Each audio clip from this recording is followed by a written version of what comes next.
Welcome to my final tasting. I'm wrapping up this class with a 5-course menu, each one tied to a phase in our team's process. Some were smooth, some weren't, but all of them taught me something. And just like our spice project, it's less about the food and more about the moments that shaped how we worked, how we stumbled, and how we figured it out together. This semester in leading teams wasn't just about studying how teams operate, it was about becoming one. One of the biggest lessons I took from this class was about space. Not just the space that I take up, but the space that I need to make for others. Strong teams aren't built by the loudest voices in the room. They're built by the people who learn how to make space for one another. For this project, I wanted to reflect on our team journey through something metaphorical, but still personal: food. At this point, it's kind of my brand. Half my assignments this semester have been about food, so I thought, why stop now? Each dish on this tasting menu represents a different stage in our development. Each course tells a story of missteps, adjustments, and small wins that, when served together, became something whole. This is my final tasting, a story of 5 bites, 5 stages, and the lessons I'm taking with me. Let's dig in.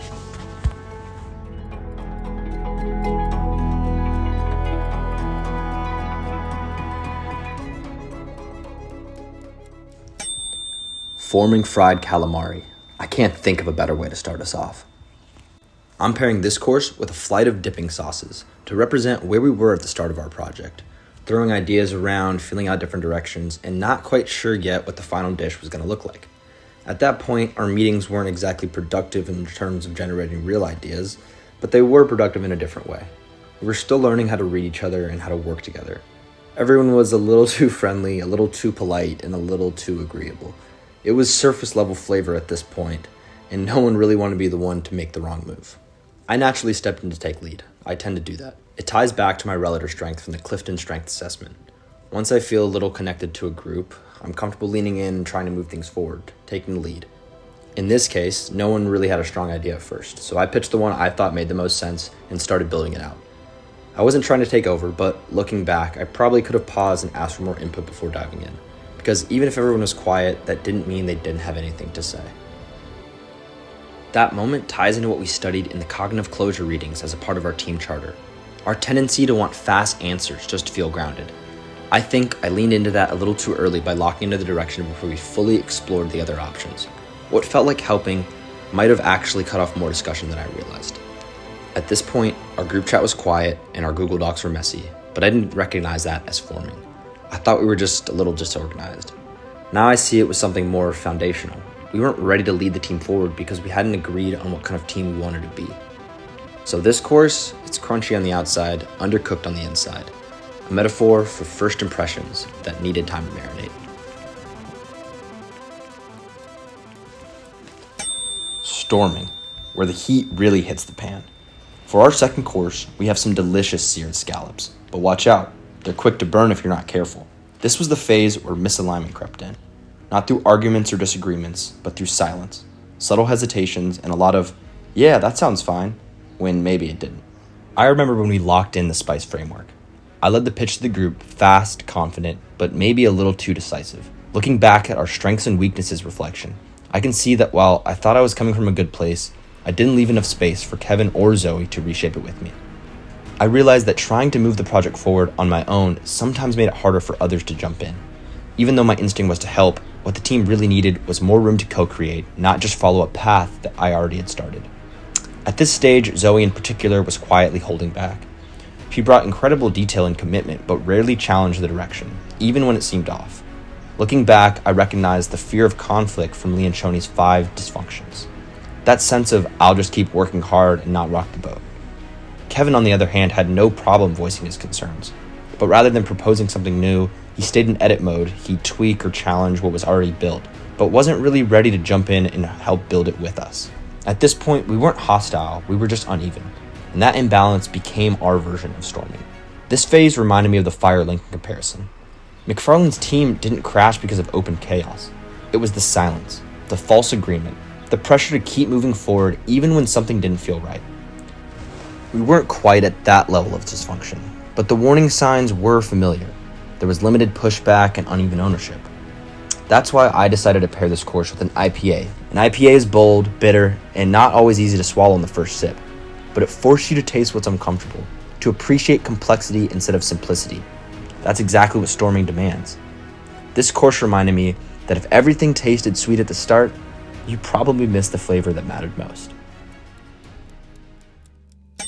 Norming noodles with a cocktail pairing? The part of the meal where things start to come together. For me, the food equivalent is drunken noodles. Spicy, messy, but when they're balanced, everything just clicks. At this stage, the flavors in the group, Zoe's structure, Kevin's critique, my framing, finally started to complement each other. It was the little things. Quicker responses in the group chat, cleaner Google Docs, actually laughing during Zoom meetings.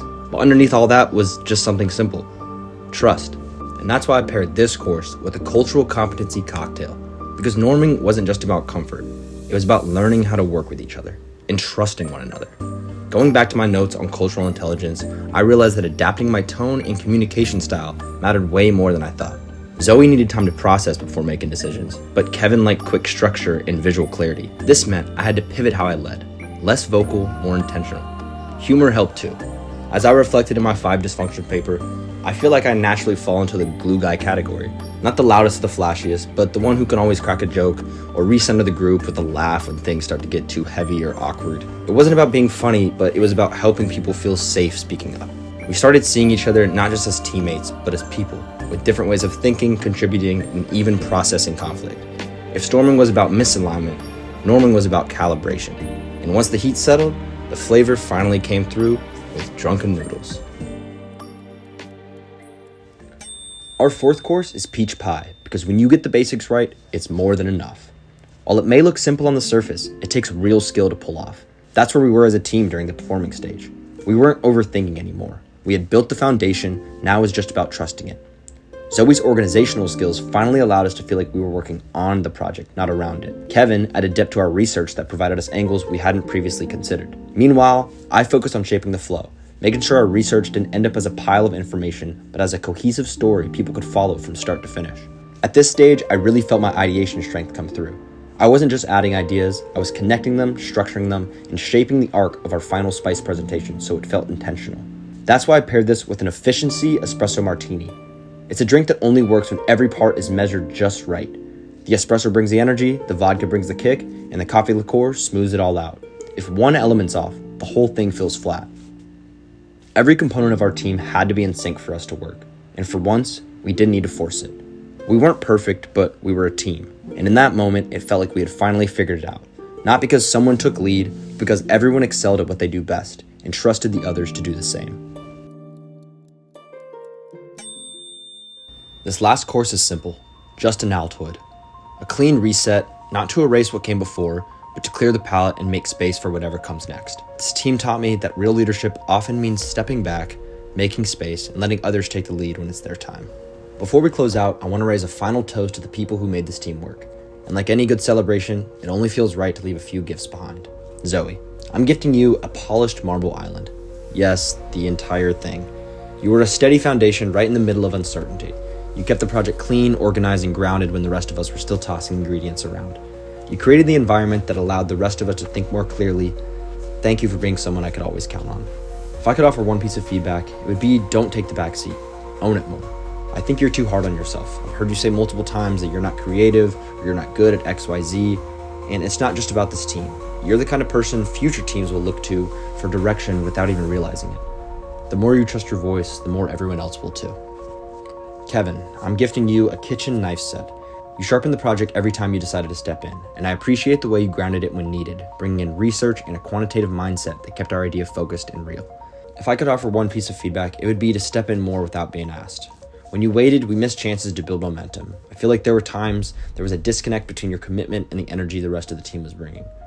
On future teams, I would suggest showing up more invested in the entire process, and it will make you a stronger teammate. Looking back, we weren't perfect, but we grew. And in the end, that's what teams are really about. Not getting it right the first time, but finding a way to grow into something you couldn't have built alone.